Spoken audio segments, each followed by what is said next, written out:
The afternoon session is about moving from development funded by aid to commercially sustainable and scalable models. So some of the questions I hope you as an audience will pose to our panel of experts here kicking off this afternoon session are things like how mobile technology can be a catalyst which both drives and enables these models and brings different sectors together.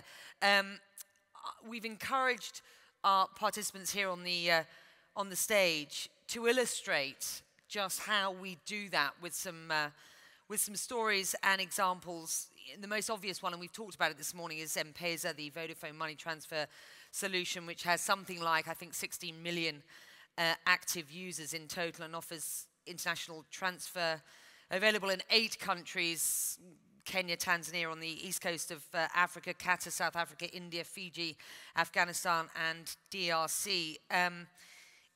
So we've had a great morning session. We've talked about where we are and how we see where we're going. I think now is the session where you as an audience and our experts on the stage really discuss and sort of engage with each other on how you work some sustainability and scalability through these projects. So Mark Walport is on the stage with me. He's director of the Wellcome Trust. Seth Berkley is the CEO of Gavi.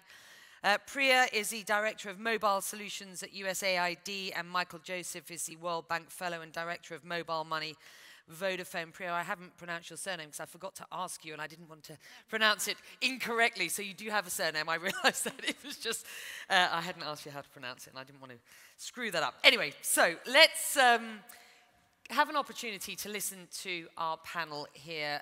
I've asked them to speak succinctly with their presentations so that we have as much time as possible to discuss amongst yourselves what happens next. So, Mark, why don't you kick us off? Keep it tight. I'll bully you if you don't. Right. Okay, thank you very much indeed. We've heard this morning, really, that the opportunities in health for mobile technology are essentially unlimited. The real challenge, I think, is scale and replicability. And it's really important to evaluate interventions in health as well. It's one area where the control trial was invented, and it's important to apply that. One of the big challenges is that those that are interested in development tend to work in silos. And so there are silos of health, education, agriculture, and access to finance. But of course, these are completely mutually interdependent. At the end of the day, you can't have decent health if you don't have good education, access to food and clean water, employment, and economic development. And I think that most people recognize that the biggest contribution to human public health was separating the water we drink from the water we excrete. So it's actually about much more interconnected development. There are lots of health examples, and so, for example, there are controlled trials that have shown you can improve diabetic self-care.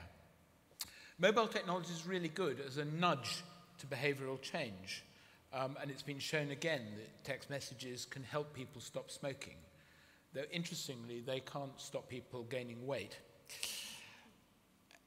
We've heard examples of supply chain issues, so examples of counterfeit drugs and how that can be how you can ensure the supply chain for reliable drugs. Stock control is another aspect, but interestingly, some of the stock control experiments, though they got off to a good start, haven't persisted. And of course, alongside the control measures, you actually need accurate information about what the stock actually is.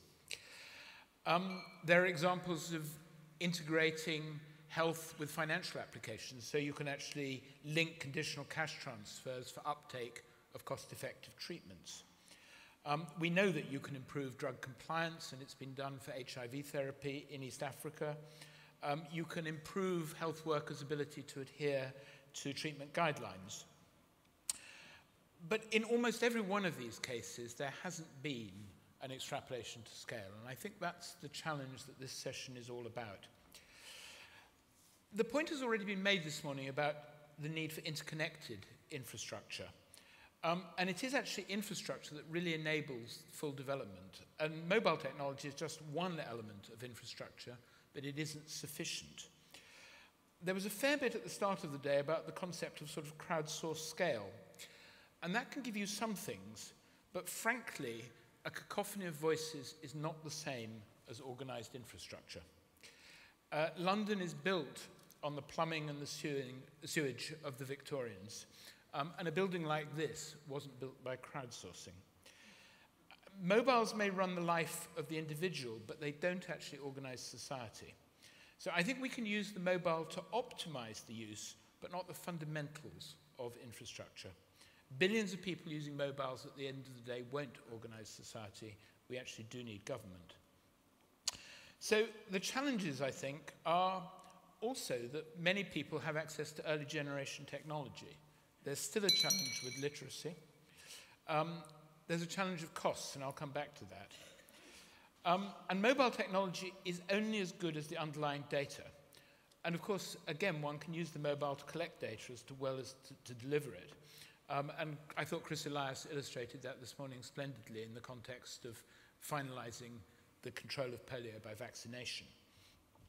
Mike Lynch emphasized the value of expertise.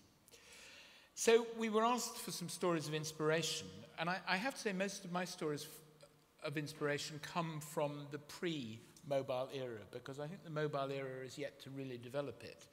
I've talked about clean water, the empowerment of women in some parts of South Asia. If you compare health in South and Northern India, you see the effect of the empowerment of women in the south of India. Smallpox eradication, almost the clearance of polio. The development of artemisinin, the Aravind and the LV Prasad eye clinics in India. But there's a lesson from these that they're almost all vertical programs. And that's both their strength, but also their limitation. If we're really going to deliver better health to populations as a whole, we need horizontal programs as well.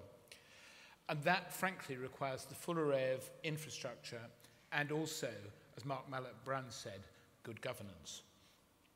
So this is a session about sustainability. And frankly, what a funder usually means when they start talking about sustainability is someone else paying. So who will pay? And I think that's the challenge. On the whole, we need a market and we need perceived utility. So it's absolutely clear that M-Pesa is delivering something that a population wants. But we're not seeing yet, and I think that's one of the challenges, people really believing that they can get the financial utility from some of our clever mobile health solutions.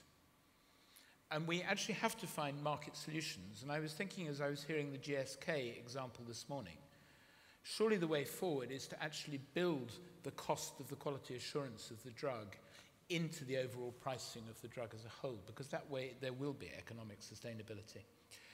Historically, there's a philosophy that if you don't pay for something, you don't value it. But that doesn't deal with populations that have virtually no money, who actually can't afford to pay for their own insecticide-treating bed nets. So I think one size really doesn't fit all. But frankly, if we can't work out an economic model for the interventions we're talking about, then we won't achieve either scale or sustainability.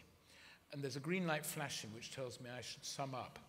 So my summary is that we're going to need effective partnerships between the public, the private, and the philanthropic sectors to make this all work. We need to embrace open innovation. We need solutions that will bring together entrepreneurs with communities and with mobile providers in an open innovation environment. And we should look, I think, to how the standards of the World Wide Web have been a force for good. Thank you. Excellent. On the button. Thank you. Seth. So thank you, and I must say I'm delighted to be here with you today. What I'm going to do is, since not everybody will be familiar with what Gavi is doing, I'm just going to talk a little bit about that and then connect to the question of how to make this sustainable. So our premise is very simple. We have amazing vaccines, and those vaccines we give to all of our children, but traditionally they haven't been available in the developing world, and certainly not in real time. So the challenge was, how do we get that technology to them? A public-private partnership was formed, and this is some of the cross work that Mark was talking about, where we actually have private sector, public sector, developing country governments, donor governments, researchers, multinational institutions, all working together. We don't have people on the ground. We work with governments on the ground, but using what every person in that partnership can bring forward. And so it's been extraordinary, the number of vaccines that we've been able to expand, and you can see the list here. There are now 11 recommended vaccines, up from 6, and we're now purchasing about $1.5 billion of vaccines a year. So this is a serious amount of money. And you can see here the places we're working. We work in the 73 poorest countries. And the model is sustainable in that we initially require every country to co-pay a little bit, and as they get richer, they go towards graduation. They eventually take over the payment. And the idea also is we work to shape the markets and make sure that the prices ultimately are affordable. And the reason we're able to do that is because we are big market makers. So what's happened so far? We've been able to immunize an additional 370 million children. We've been able to prevent 5.5 million deaths, so big effect. And I just want to give you one example, because I can't be here and not mention data. This is pneumococcal. Pneumonia and diarrhea are the 2 largest killers of children. New vaccine rolled out a year after it was first rolled out in the US. This is pre-vaccine. These are invasive pneumococcal disease in Kilifi, in a district hospital in Kenya. This is after the introduction of vaccines, and this is this year as of last week. You can see the effect. This is happening now across the world. So I've shown you a lot of good news about this. The question is, you know, and if you think about this, this is the birth cohort of the world. So we are more than half of the birth cohort of the world we're trying to serve. So this is scale. But what's the problem? I've told you every child everywhere should get the vaccines they need. These are the systems we're working with. And traditionally, we use paper and pencil, and we don't know where the vaccines are, and we don't know how to do social mobilization in the modern sense. How do we reach that 5th child that's not getting met? And what we've known, and we've talked about today, is the explosive growth of the mobile phones and that technology across particularly Africa, where there are more mobile phones now than there are toilets. So the challenge is, how do we connect that back to vaccine stocks and to understanding about health records and social mobilization? So we've been doing a lot of innovation. These are auto-disabled syringes, vaccine vial monitors, but what we haven't done is take advantage of this digital technology. And so that's what we're talking about, and we're very excited that Vodafone is announcing today, or announced today, the fact that we're going to be working in partnership, initially in Mozambique, but then in other Gavi countries as well. And the idea here is we're going to take this technology, pilot it in those countries, but I think I've shown you we have the ability to take it to scale, and the cost savings that will occur by taking it to scale will be such that it makes it worthwhile. So there is an economic model that goes with it. And so we're very excited to be doing this, and with that I'll stop. And thank you for that. And before we move on, can I just ask you what sort of challenges you faced in getting to this stage? I think the easy issue is getting to the children that are met by normal systems. And one way that you do that is you also overstock the system. So we've not had any stockouts. Now, if you're a supply chain person and you're not doing just in time, the worry, of course, is that you're overstocking. So one of the challenges is, how do we have a real-time measure of what's going on so that we can make sure we get the right amounts of vaccine to the right place at the right time, and that we identify where there are pockets of children that are stigmatized or hard to reach and aren't getting vaccine, and then we can make sure they get it. Right. Now, one of you can talk to us about the sort of genesis of the partnership with Vodafone as we move through the session, because I think this is a good example of where the industry might go, or the sector might go going forward. Before we do that, though, Priya. Okay, great. Well, thank you very much for having me here today. I think I'm one of the few government representatives, so I thought I would take a little bit of time to tell you why we care about this work and what we think the unique role of governments can be in scaling mobile solutions. So just by way of background, USAID is the foreign assistance arm of the US government. For 50 years now, we've been working with about 100 country governments in their efforts to build stronger and more effective health systems, education systems, to respond to disasters, and so forth. And I think there are two characteristics of foreign assistance that are really relevant to today's conversation. One is that historically, we've really put emphasis on delivering services to people in a very high-touch, brick-and-mortar fashion. So let's say we're building schools or building health systems. We're talking about building clinics, training doctors, reaching out to communities to teach them about nutrition and other preventative measures. It's been very, very, very high touch. And the second characteristic is that it's very much been a one-way street. It's about getting information from credible sources to our target markets, or giving services from us to them. And I think what's exciting about the mobile infrastructure and the near ubiquity of mobile infrastructure is that it allows us to challenge these two characteristics very fundamentally. So with respect to the high impact or high touch model, we can complement that now by using mobile phones. So we can imagine a world where people can vote without the ballot box, or learn beyond the schoolhouse, and bank without going into a bank branch. And with respect to this issue of being a one-way street, we can see this now becoming more of a two-way street. We can learn about the needs and wants of our target market. They can start authoring their own information. We're fundamentally disintermediating foreign assistance. And it's for this reason, this grand vision, that USAID, I think we're the only donor that's that has now established a mobile initiative that is really trying to propel this vision forward. So my team in Washington, we're charged with building programs and infusing a vision of using technology across all of our programs in all of our countries. So I'll just talk about two platforms that we think of as being really killer apps. Mobile data is one, and mobile money is another, and what our role is in the ecosystem.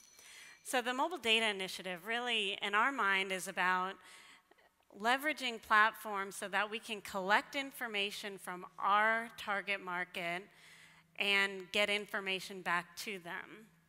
And so we become smarter, more effective donors, understanding the context in which people live, and that they have access to information that helps them, grow their businesses or build better communities. That's the vision around M-Data. And the vision around M-Money, mobile money, is really spawned by what we see in East Africa and Philippines and elsewhere, that when scaled, mobile money really fundamentally transforms economies. It helps people get access to financial services. And as we heard this morning about Nick Hughes's company, it allows companies to serve people, reduces the transaction costs of serving people in very, very remote areas. So very quickly, what's USAID's role, or what's the role of donors in this, in trying to scale such platforms like M-Data and M-Money? We think of our role as being threefold. One is we have to invest in the infrastructure. With programs like our partnership with Vodafone and TechnoServe, we're building products to serve smallholder communities. We're also investing in infrastructure for mobile data collection, like with Damagi and others. Secondly, we're establishing policies that really leverage our financial footprint and our programmatic footprint so that we can drive adoption.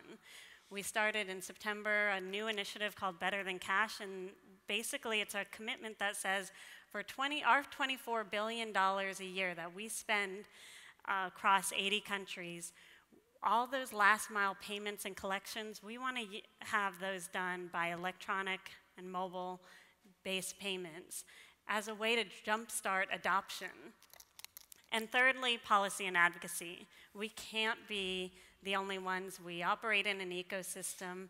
We need to hopefully have these kind of bold, brave policies be championed by others so that we can really create and be working together in a coordinated fashion against a very big, bold vision, and it takes partnership to do that.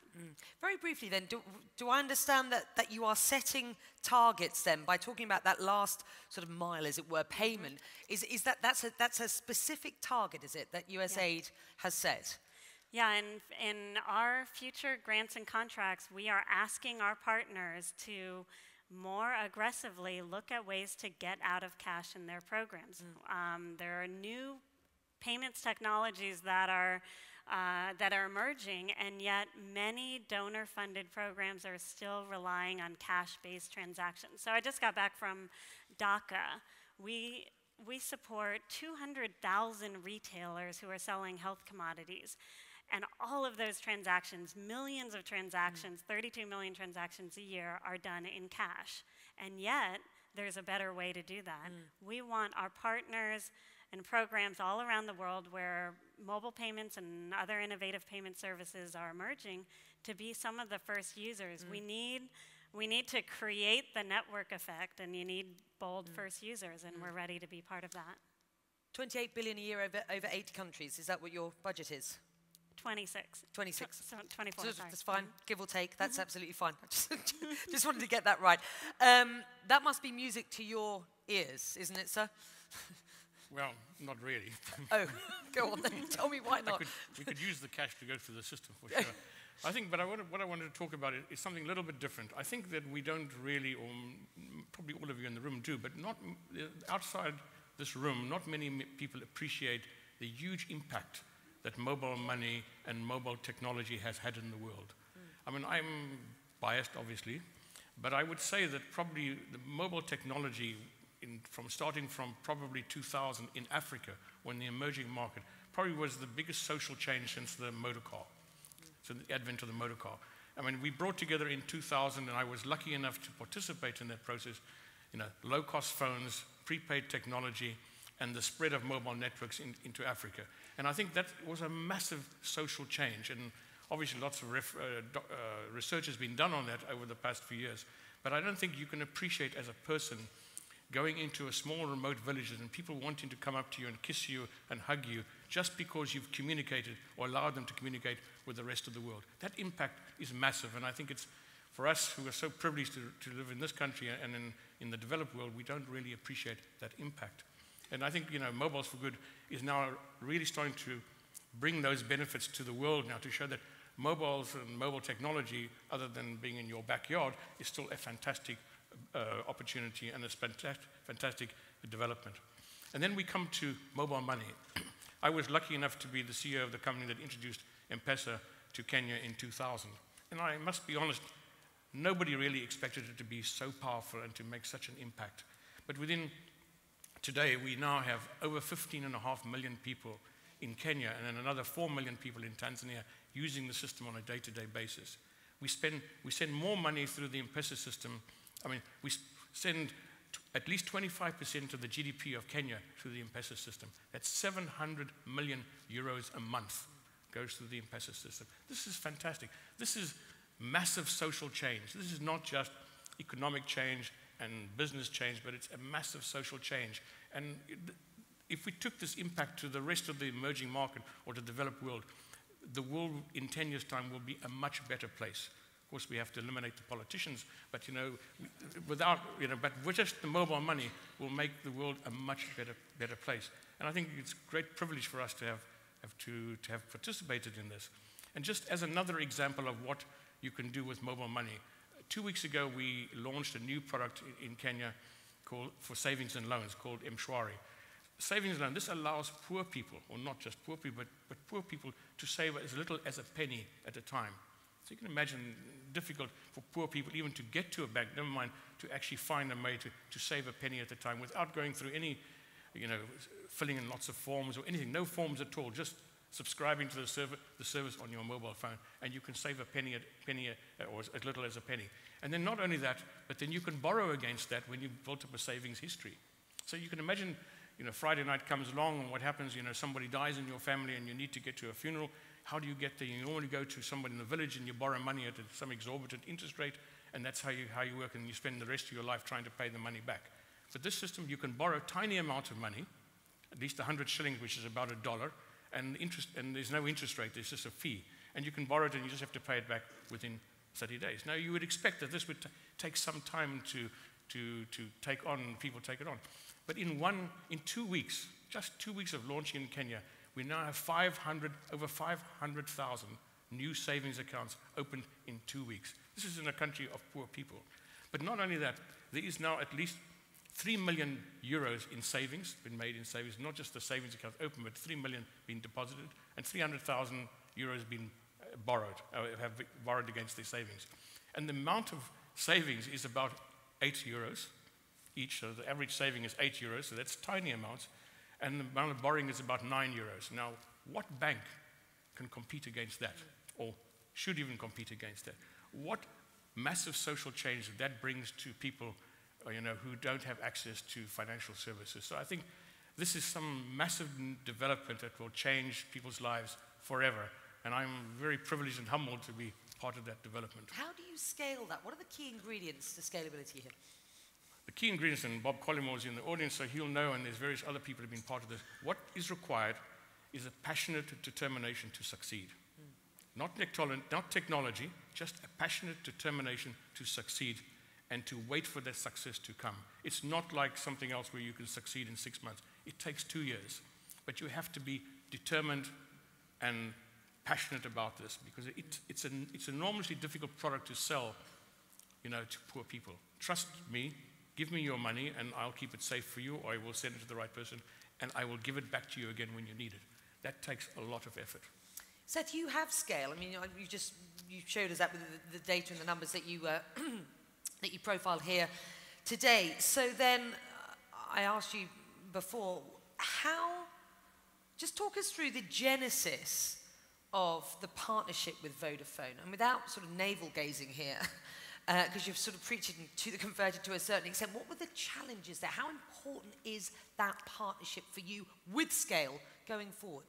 Well, let me first of all go back to what we're doing. So for families in poor areas, they care about their children. And so getting them immunized is critical. There is trust there, but particularly for the ones that are hard to reach, this becomes the basis for the healthcare system. It may be their first intervention. It makes the kids healthy. The parents have more money. They can save the money then in the systems that are being there. But the challenge, as I said, is really in antiquated systems and being able to figure out how to bring this into the 21st century and leapfrog it. So with Vodafone, one of the largest providers with a huge footprint, it made sense. They're interested in taking this technology not only in this commercial sense, but a commercial sense that would connect to other social programs. We were helped by the UK government, which has set up this wonderful matching fund where they've said to companies, if you'll work on this with Gavi, and it's about bringing their money, but more importantly, their skills, we'll match it pound for pound. And if they bring their partners, their shareholders, their employees, we'll match that for pound to pound. So they put some incentives for us to come and take this experiment forward. And so, in a sense, it was a match made in heaven. Questions from the audience at this stage? We got where we've just. I know that you've got you. I know you wanted to make a statement, sir. So is this an appropriate time to do that, or should we just? All right. I mean, please, keep it very, very, very short. Just there's a microphone just there. Thank you very much. That's right. Can anybody hear me? Thank you very much for That's letting right. me say something. What I've begged for was 5 minutes to tell you about PAX. What's PAX? Kofi Annan, towards the end of his attempt to prevent the civil war in Syria, said that data was being uploaded about violence in cities and villages, which, if only it could have been independently evaluated, he could have used more effectively to seek to prevent the war. Because, of course, the immediate response of the Syrian government to a lot of that data, alleging that its forces had been killing people all over the place, was nonsense. That's uploaded by liars. And so PAX is a proposition to create an international community of evaluators. So how do you do that? Well, it's based on a simple assumption. One, people who've been to a place tend, when they read stories about violence beginning there, to read about it. They're interested. I've been there. I want to know more. It's based on another assumption, the Kofi Annan assumption. At the beginning, even though the mutual antagonism has gone on for decades or centuries or even millennia, at the beginning of the explosion into violence, it can be contained if the right action is taken and the right information is used. And so PAX is a scheme, and it's a scheme that has got some backing. It has had some money from Google, and we're currently working with Google Ideas in New York to try and see if the technology can gather and treat the data as it needs to be treated. It's a scheme to get the right information in front of the right people. So in the case of Syria, it would have been Lavrov and possibly the president of Russia. They were the people who could have had real impact. In every case, we argue, those of us who are trying to support PAX, both sides in any growing conflict have powerful friends somewhere. It may be that one side has a friend in Washington and the other side has a friend in Beijing. PAX needs to get evaluators whose evaluations will immediately impress the government in Washington and the government in Beijing. So it will be necessary to have evaluators, and fortunately, as we all know, not only are Americans flooding across the world, so are Chinese, so is everybody. PAX seeks to take advantage not just of the wonders of the mobile phone, but of the wonders of the new mobility. And what PAX undertakes to do, and we are getting to the point now, we're having conversations with Ushahidi about doing a pilot at the time of the forthcoming election in Kenya. What PAX plans to do is to get enough people in the countries with influence to lead their governments to say to the leaders of the violence in each case, on both sides, listen, we have been shown this, evaluated by our people, and we think it's true, and it could lead you, sir, to being brought before the International Criminal Court, because this is evidence of your people doing it. And it could bring us trouble too, because if we are seen not to have sought to take action when this sort of information was presented to us, we too will be in trouble. I have finished. Thank you, sir. Oh, no, one more sentence I'd like to speak. Go on. I propose, yes, assuming the organisers of this allow me to get them to send you all a 5-page summary of PAX so that you can then read it and say, what stupid rubbish. That was an advertising window, if ever there was one. But thank you, sir. Thank you, sir. Let's talk about governments. And to all of you, how important is the attitude of government in solutions? And is there that sense from perhaps governments and NGOs at times that the multinationals is sort of virus to a certain extent, and that they won't ultimately, or they're not, there isn't this sort of enough of a philanthropic attitude towards the work? I mean, have you found, I'll start with you from the Wellcome Trust, so you're coming at it from the other direction, of course. Well, I mean, it's clear that good health requires good governance. It's very, very difficult to get good health in nations where the politicians don't care about the health of the population. And I mean, I suppose my immediate response to the comments we've just heard are that I think there were two slightly different things in what you said with respect, sir. I mean, I think evaluation requires people who are able to test data and verify it. The question then is who they communicate that to, and it seemed to me there was a second part to what you were proposing, which actually was political advocates. And you're right, you need both. But you do need evaluation, and frankly, it's very difficult to get good health, good development, without good politics. Seth? So one of the reasons real-time data is so critical is because of this. So we actually did a study. 44 of the 56 countries we're providing cash to as part of our program are listed on one of the fragile lists. And so we were wondering, is fragility associated with bad immunization coverage? And it turns out it's not. So then we said, well, what is? And lo and behold, when you started looking at corruptions indexes and bad governance and disempowering of women, those are the things that are correlated with it. And so for us, again, the advantages of data is by having real-time data, you can begin to understand which groups are stigmatized, which aren't getting the vaccines they need. The other problem we have is that often governments run their own surveys, and there is an incentive for perhaps coverage, whether it's immunization or any of the other interventions we have, to look higher than they are. And what you want, again, is truth. That's what we're all seeking for. So creating a culture where there's information that's flowing back and forth, and it has to go both directions, that allows people to reset and begin to change their mindsets, which is what's critical, not just for a narrow thing like here we're talking about health, but is going to be true for elections, is going to be true for good governance in general. Priya. Sorry, go on. Yes. I think it's important to say that basically governments, from a political point of view, want to do the best for their people. I mean, at least that's what they elected to do. So they try to give the perception that they want to do the best for the people. In order for us to succeed, we need that political support. Yeah. Generally, you get it from the regulator. Is basically in our field, the financial regulator is reluctant to let mobile money happen. Basically, peer pressure from the other banks or worried about money laundering or consumer protection. But you need the political support. And because we're working very hard together with the World Bank, with USAID, so this is financial inclusion it should be a fundamental human right.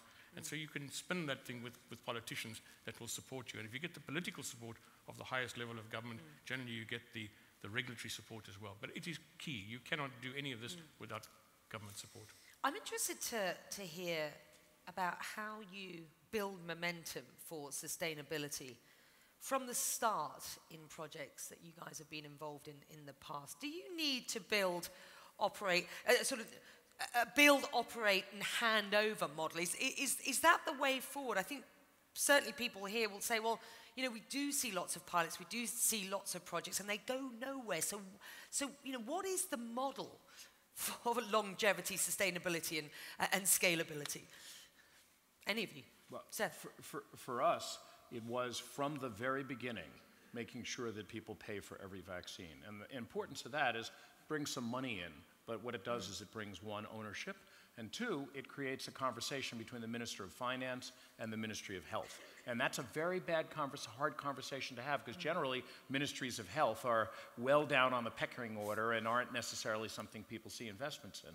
But once you get that conversation going and people understand the importance of this, the cost effectiveness of it, then they're willing to invest, and that leads to sustainability. Well, but I think the other points are about leadership and execution. And I think that's terribly important, actually. And it's one of the areas where I think industry is often very good. It was that building of trust that you talked about, Michael, but it is actually about having a clear vision and sustained leadership. John, I'll maybe just give an example on the payment side. I think the short answer in my mind is that the only way for things to be sustainable is if you're asking that question from day one. Someone has to pay for services, whether that's governments or donors or people, whoever it is. But you have to know what that pathway looks like. And on this policy decision that we've made around seeing last mile payments and collections being done electronically, it turns out it's actually a lot harder to do than one would think. Not only just because of the infrastructure is limited, but because partners are saying to us, actually, it costs something to pay through electronic channels. Who's going to fund that? And so we have to then back up and say, okay, well, what would be reasonable? Is it us? Is it consumers or whatever? But I think these are the very practical considerations that have to be at the forefront on day one. Otherwise, things do fail. And you don't see them enough. Right. Right. So, at the back there with a hand up. Yep. Anybody else at this stage, so I can just see where we are? Right, lady at the back as well. So, yes, keep it short. Hello, I'm David Bull. I'm the Executive Director of UNICEF UK. My question is about when you talk about scale, that must include or should include reaching the people who would otherwise be excluded from the kinds of services we're trying to provide. We've heard this morning about mobile reaching 80% of people in Africa. We've heard about the fifth child who's not being reached by immunizations. We've heard about how market solutions can't necessarily reach the people who don't have any money to pay. And we know that the Millennium Development Goals, going back to an earlier presentation, are not necessarily benefiting the people at the bottom of the pile. So my question is, how can mobile connectivity and technology help the people who are in the excluded bottom quintile? Anybody who'd like to take that? Yes. I think the secret here is that you need to look at anything that we do in mobiles as your target market should be the bottom of the pyramid. You shouldn't try to aim any of your products or any of your services you're trying to at the whole pyramid. It should be at the bottom of the pyramid. And therefore that would define the charging mechanism that you have, the way you reach the market, the way you get to the market. If you say, I want to get to the bottom of the pyramid, that means you don't just have a distribution network in the cities, you have it in the tiniest villages. And that's the way you have to do it. And then from a scale point of view, if you allow trials or pilots to happen, generally that's because people are uncertain and not willing to commit. So the least sign of some setback, pilots are cancelled or not continued anymore. I think if you have the courage of your convictions, just like what you have with the Better Than Cash initiative, you launch it and you say, I have the courage of my convictions, I'm going to do it, and therefore it will not be a pilot, it'll be real scale, and be no excuse to back out at the end of it, or sometime in the middle because you have a setback. Lady with the glasses on, the blonde hair, put your hand up if you, there you go. Yep. Hi, my name is Linda Grattan. I'm professor at London Business School. I teach an elective to our second-year MBA students, which has become an elective on society and business, although it didn't start like that. And, you know, obviously my students are mostly going into finance. And when we talk about what corporations do, there's really a great deal of skepticism on the part of my students. And what they basically say is, it's very easy for corporations to give £1 million here or £1 million there, because basically their profits, in the case of Vodafone, for example, are billions rather than millions. And so they see this primarily as greenwashing. And I wonder if I could ask the panel whether you think corporations, given the scale that they have, the riches they have, the assets they have, whether, given the sort of problems the world's facing right now, do you believe they're doing enough? Yes, sir. You know, it's interesting. 20 years ago, and again, I'm speaking about a narrow sector, the pharmaceutical industry had this model of, you know, the industrialized world, the US, Europe, and Japan, and then ROW. And ROW stands for rest of world. And it's interesting because that is changing dramatically, not only because there's growth in ROW, but what's also happened is as you begin to scale up and take care of the very poor, like I showed you, half of the birth cohort, what happens is you go to scale, your cost of goods drop, and what that means is you can produce products cheaper. You make more money in your primary markets, and it also means in those intermediate markets, you've now got much more competitive products that can come in at a slightly higher price point. So the whole model is changing as a result of scale. And so for me, this is now, you know, a much more inclusive model in the way we want it. The last point I'd make is that, you know, from the emerging markets now, companies are bubbling up and also providing. So when Gavi started, half of our suppliers, all of our suppliers were from, you know, the industrialized countries, and today half of them are from developing country manufacturers.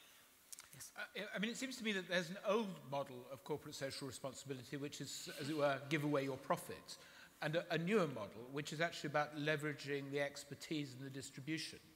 And it seems to me that that's where the mobile companies have the most power, and it turns on the last question, which is actually about accessibility. And, of course, as we heard again from Chris Elias this morning, it was actually the use of mobile technology of GPS, which actually enabled you to find out where the people who were excluded actually were. So it seems to me that's the model, and it's the distribution power of mobile companies, for example, but I mean also the Cokes and the Pepsis of this world that we really need to leverage if we're going to get the best partnership for development. Michael Joseph. I don't want to speak on behalf of Vodafone because I'm not authorized to do so, but I think the dynamics have changed in terms of corporate social responsibility. Whereas it's easy, very easy to give away £5 million or whatever it is to one cause and say, look, I've done that, tick the box, I've done everything I need to do in corporate social responsibility. But I think it's changed now. Now we are working much harder at what we give away and what we give to charities. We actually give away much smaller amounts to much wider spectrum of the needy. And I think this is changing a lot because in the end we want and we need our customers and the population to trust us. And they're not going to trust us if they don't know us. And that's talking right from the bottom of the pyramid right the way through. And I think so that sort of makes us think differently about our corporate social responsibility. I'm just looking to you two here who presented your research at the beginning of the day and provided us with 5 recommendations. As you sit and listen to this second part of the day, where we're talking about scalability and sustainability, any thoughts or questions from either of you?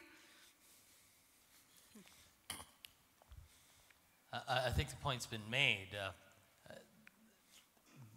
In order for scale to happen, there need to be substantial resources invested.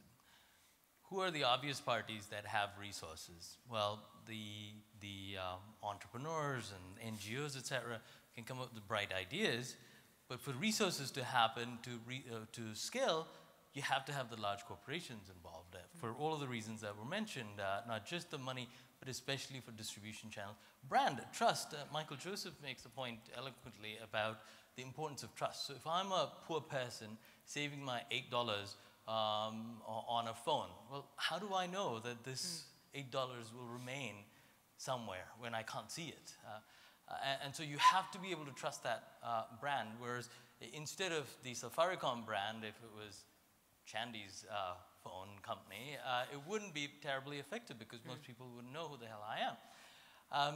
And so it is that linkage with the resources that large corporations provide, as well as governments provide, that could really lead to scale. So that ecosystem needs to necessarily include the large players. The problem often is the large players, with a few notable exceptions, are so focused on implementing the strategies that have taken them so far that these new ideas, their resources notwithstanding, don't necessarily get their attention. Because for a savings device, for a savings and loan product, to really have an impact on the bottom line of a large player, it would take a lot. It would take a massive amount. And so this dilemma between, well, impact on scale and putting our resources in, and doing what we already do, is one that has to be resolved. You're talking about the inherent concern about risk, obviously. I mean, you know, do what we do. There's risk, there's inertia, and there is the fact that you could continue doing things as you've always done and still do reasonably well. It's worked so far. There are plenty of people who still don't have mobile phones to begin with, not to mention mobile banking. So there is that inertia that can be a powerful thing. It has made us successful. So it's not just risk. It's also changing direction a bit as well. Anybody else at this stage? Yes. It's more a comment. It's Gillian again, the coordinator of the global campaign to end fistula with the United Nations Population Fund. I think there's been some excellent talk about how mobile phones can link with perhaps the MDGs, the new MDGs, the way forward. But I'd just like to flag up again that the MDG which is flagging most behind is MDG 5 for improvement of maternal health globally.